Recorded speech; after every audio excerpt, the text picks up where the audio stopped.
4 দিনের সফরে ঢাকা এসেছেন পূর্ব তিমুরের প্রেসিডেন্ট জোসে রামোস হোর্তা। শনিবার রাতে সিঙ্গাপুর এয়ারলাইন্সের একটি বিশেষ ফ্লাইটে ঢাকা এসে পৌঁছান তিনি। তাকে স্বাগত জানান অন্তর্বর্তীকালীন সরকারের প্রধান উপদেষ্টা নোবেলজয়ী অর্থনীতিবিদ ডক্টর মোহাম্মদ ইউনুস। বিমানবন্দরে পূর্ব তিমুরের প্রেসিডেন্টকে লাল গালিচা অভ্যর্থনা দেয়া হয়। ওয়ালটনের পণ্য কিনে জিতে নিতে পারেন নগদ 20 লক্ষ টাকা। Double million offer! Walton fridge কিনে পেতে পারেন 20 লক্ষ টাকা। রয়েছে কোটি কোটি টাকার নিশ্চিত উপহার।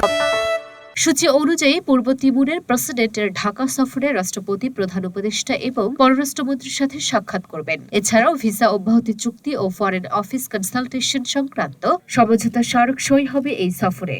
16 ডিসেম্বর সাভার জাতীয় স্মৃতিসৌধে বাংলাদেশের স্বাধীনতা যুদ্ধের শহীদদের স্মৃতির প্রতি শ্রদ্ধা জ্ঞাপন করবেন পূর্ব তিমুরের প্রেসিডেন্ট। আর 17 ডিসেম্বর বিকেলে তিনি বাংলাদেশের ছাত্র এবং তরুণদের উদ্দেশ্যে তার দেশের স্বাধীনতা সংগ্রামের অভিজ্ঞতা, তার নেতৃত্ব, দীর্ঘ সংগ্রামে জনগণের ভূমিকা ও স্বাধীনতা পরবর্তী তিমুর লেস্তের জনগণের আকাঙ্ক্ষা ও তার বাস্তবায়ন সম্পর্কে বক্তব্য রাখবেন।